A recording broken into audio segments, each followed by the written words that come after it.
봐봐, 이게 빡소리 나지. 이게 그치, 이게 원래 천천히 들어가야 되거든.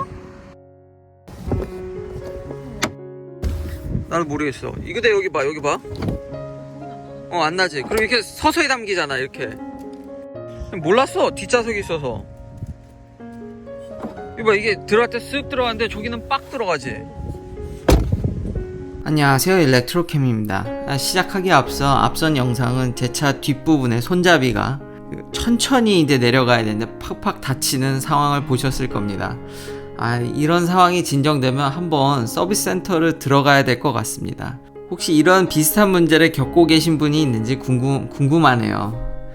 오늘은 사이버 트럭이 통과해야 될 좀 안전 기준에 대해서 좀 더 자세히 제가 좀 알아봤는데, 결론은 이 차가 과연 정말 출시가 될 수 있는지. 지난 영상에는 이제 인센티브라든지 이 차가 너무 무거워서, 물론 중앙정부 보조금은 이제 없어졌지만 아직 주정부 보조금이라든지 이런 것들이 상당량 남아있는데, 이게 보면 볼수록 사이버 트럭은 이렇게 찾아보면 찾아볼수록 너무 부정적 의견이 많아서 이게 과연 가능한가 싶기도 한 생각이 듭니다.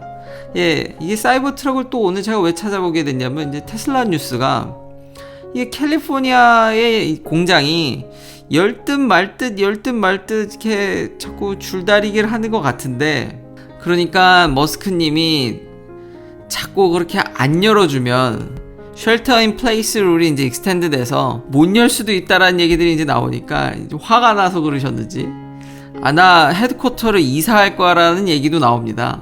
그래서 텍사스나 네바다, 기가팩토리 1 공장이 있는 강력한 후보지로 떠오르는 이제 텍사스죠. 이제 사이버 트럭 공장을 텍사스에 질 수도 있다라는 얘기가 나오는데, 이거 제가 알아보니까 이게 결정 났다고 그때 댓글에 달아주신 분이 있는데, 아직 결정이 안 났습니다. 도대체 언제 만드시려는지 잘 모르겠는데, 플랜을 이제 말씀하셨는데, 머스크님이 로드스터는 딜레이가 됐고요. 뭐 새삼 이제 놀랍지도 않죠. 많은 플랜들이 이제 딜레이가 되니까요. 저도 이렇게 예상을 했는데, 제가 한 가지 이 머스크님이 밝힌 플랜하고 조금 다른 점은, 저는 배터리 사이즈별로 이제 테슬라가 매니지먼트 시스템을 키워가면서 열 거라고 했기 때문에 로드스터보단 당연히 사이버 트럭이 먼저 나올 거라 생각했는데, 그리고 로드스터 세미로 갈 줄 알았는데 세미랑 사이버 트럭을 먼저 내놓고 그 다음에 로드스터를 내놓겠다고 이제 플랜을 좀 발표를 했죠. 근데 이제 나와봐야 알겠지만, 이거 로드스터를 이루다 진짜 한참 뒤에 만드실 생각인지 다시 한번 확인드리지만, 아직 사이버 트럭 공장이 부지가 뭐 유력하다는 얘기들이 막 나오지만 제가 알아본 바로는 아직 결정된 곳이 결정되지 않았습니다.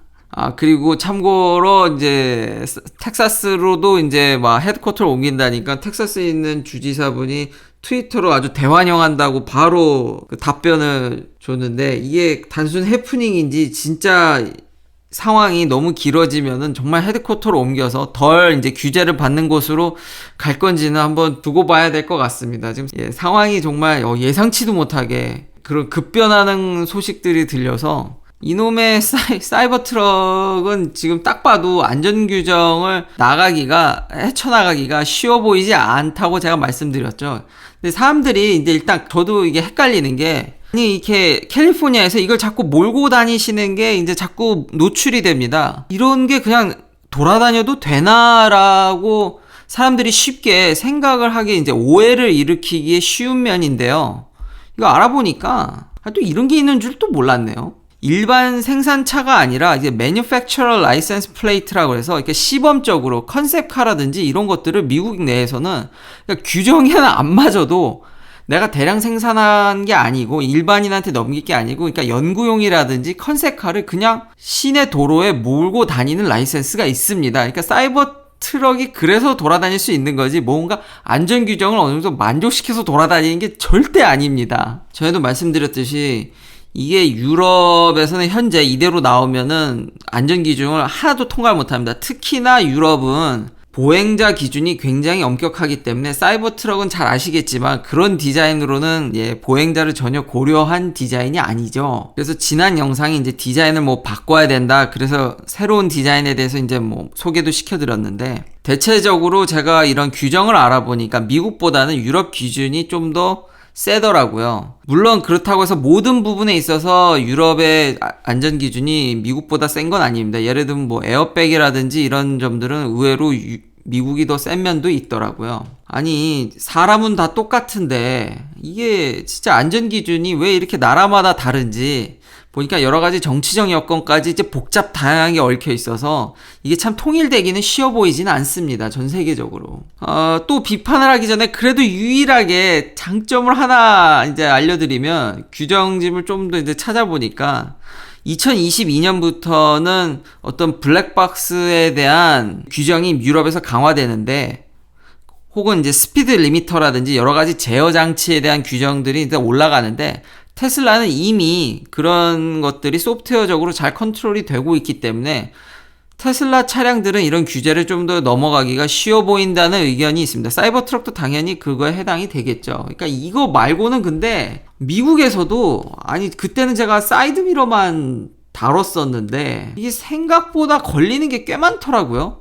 일단 머스크님이 트위터에서도 밝혔듯이 이 크기가 대략 폭이 80인치가 넘을 거라는 얘기들이 있는데, 이러면 이제 풀사이즈 픽업 트럭인데 이러면 너무 크기 때문에 너무 커서 안전 기준이 더 올라갑니다. 그러니까 통과해야 될 안전 기준이 더 올라가는 거죠. 그러니까 사이버 트럭은 지금도 힘든데 저 80인치를 돌파하게 되면 더 힘들어지는 겁니다. 미국 내에서도 그래서 쉽지가 않습니다. 너무 큰 차량들은 확실히 잘 보여야 된다든지 이 규정이 더 까다로워지기 때문에 계속 알아보면 알아볼수록 이거 과연 나올 수는 있는지가 정말 의심스럽더라고요. 그러니까 유럽에선 당연히 안 되는 게, 정말 픽업 트럭은 이제 미국에서만 해당될지도 모르겠다는 생각이, 저 정도 사이즈면은 미국에 있는 고속도로는 달리기가 쉽지만 유럽만 하더라도 고속도로 폭이 미국보다 좁답니다. 이번에 알게 됐는데 진짜 미국의 하이웨이가 전 세계에서 굉장히 넓은 편이더라고요, 평균적으로. 그러니까 이런 픽업 트럭들이 쉽게 다닐 수 있는 나라는 미국 외에는 찾기가 어렵습니다. 그러니까 현재 사이즈를 줄이지 않으면은 다른 나라에는 이게 쉽지가 않다라는 거죠. 여기서 이런 안전 기준도 이게 이미 유럽은 그냥 노고요. 그래서 이제 포럼의 중론들이 이게 좀 안타깝긴 한데, 이거 지금 미국에서만 팔지 않느냐라는 의견들이 이제 나옵니다. 그러니까 미국용이 아니냐. 어차피 픽업 트럭의 최대 시장은 어차피 진짜 미국만 거의 이런 트럭 시장들이 형성되어 있고, 보행자 기준이라든지 다른 나라들은 대부분 그런 강력한 규제를 갖고 있는데, 이게 또 신기하게 진짜 미국도 보행자 기준을 강화하려는 움직임은 보이나 아직까지는 이게 낮춰져 있습니다. 그러니까 저런 좀 각진 디자인이라든지 좀 보행자를 덜 신경 쓰는 디자인은 미국에서는 그나마 허용이 됩니다. 그러니까 어떻게든 미국은 투입하면은 좀 기미가 보이는데, 진짜 이거는 일괄해서 이게 기사에서 나오듯이 정말 컨셉카 수준인 거지, 이게 과연 스트리트에 나올 수 있냐. 이게 안전, 그리고 타이어도 주마다 이게 룰이 다른데, 그때 약간 이제 좀 정보 전달이 제대로 되지 않은 것 같아서, 일단 이 사이버 트럭에 탑재된 타이어는 35인치 타이어입니다. 이 구디어에서 만들었는데 대량 생산용이 아닙니다. 이번에 또 이런 것도 처음 알았는데, 컨셉카라든지 이런 연구용 차를 위해서 타이어 회사에게 그러니까 연구용으로 요거에 맞게 좀 만들어 달라고 부탁할 수가 있더라고요. 그러니까 그런 용의 타이어지, 이 타이어는 어느 브랜드도 대량 생산하지 않는답니다. 그러니까 현재 지금 사이버 트럭에 보이는 몇몇 파츠들이 대량 생산에 적합하지 않다라는 거죠. 물론 사이버 트럭이 많이 이제 진짜 많이 팔리면 사이버 트럭 용으로만도 팔 수는 있겠지만, 과연 회사들이 현재 상황에서 이렇게 나서줄지도 의문이고요. 그럼 결국 미국에서만 판다고 그러면은 이제 미국의 이제 픽업 트럭의 드라이버들의 어떤 의견들이 좀 이제 들어가야 되는데, 굉장히 팬시하고 그 어떤 사람의 이목을 끌어서 이렇게 예약자를 많이 받은 거지, 실용성하고는 좀 거리가 멀다라는 얘기가 많습니다. 그러니까 기존의 픽업 트럭 오너들을 상대로, 트럭의 본연의 의무는 유틸리티 아닙니까? 굉장히 쓰기 편해야 되는데 글러브박스조차도 터치 패널을 눌러서 열어야 되고, 어떠한 조작들을 다 터치 패널에서 이걸 하게 되면 과연 실제로 일하시는 분들이 이걸 쉽게 쓰겠냐는 거죠. 그러니까 전혀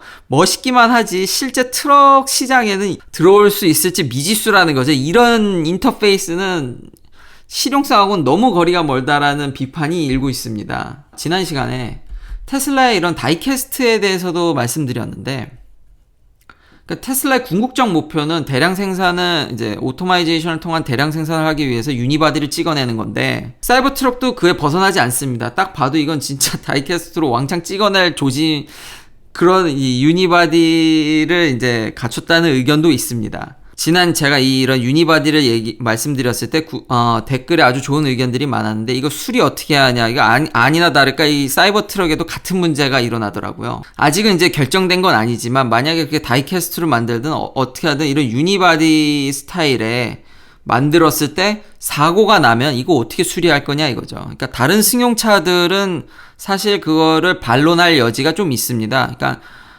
오토파일럿이나 이제 자율주행을 점점 기술이 발전하면서 이 전체 프레임을 한 방에 찍어낸다 할지라도 사고율이 내려갈 거기 때문에, 이거는 지금 트럭이지 않습니까? 그러니까 많은 어떤 하드로드와 여러 가지 이런 좀 더 harsh한 되게 환경에 이제 들어가야 되는 차인데, 이렇게 되면 프레임에 데미지가 갈 텐데 그때마다 이걸 어떻게 고칠 거냐라는 거죠. 그래서 결론은 이거 좀 찾아보면 안타깝게도 만들기는 할 것 같은데, 그렇게까지 이제 플랜을 얘기하는 거 보면 만들기는 할 것 같은데, 아직까지의 사이버 트럭의 모습은 컨셉카이지 않을까. 그래서 컨셉카의 목적은 유명세를 타는 거지 실물하고는 좀 거리가 있지 않을까라는 게 결론입니다. 이게 많은 컨셉카들이 오토쇼에 많이 나오지만 실제로 나오는 경우는 거의 없습니다. 이런 사이버 트럭을 통해서 저도 알게 된 사실은 정말로 이런 레귤레이션이 정말 빡빡하고, 진짜 그걸 맞추려면은 차가 쉽게 나오지는 않겠구나. 그래서 항상 디자인이 사람들이 컨셉컷을 보고 많이 이제 이목을 집중되지만, 그렇게 나오길 또 바라지만 실제로는 그렇게 거의 못 나오듯이 사이버 트럭도 비슷한 전철을 밟지 않을까 조심스럽게 예상을 해봅니다. 시청해주셔서 감사합니다. 구독, 좋아요 부탁드립니다. 내일도 테슬라 관련 이야기들로 찾아뵙겠습니다.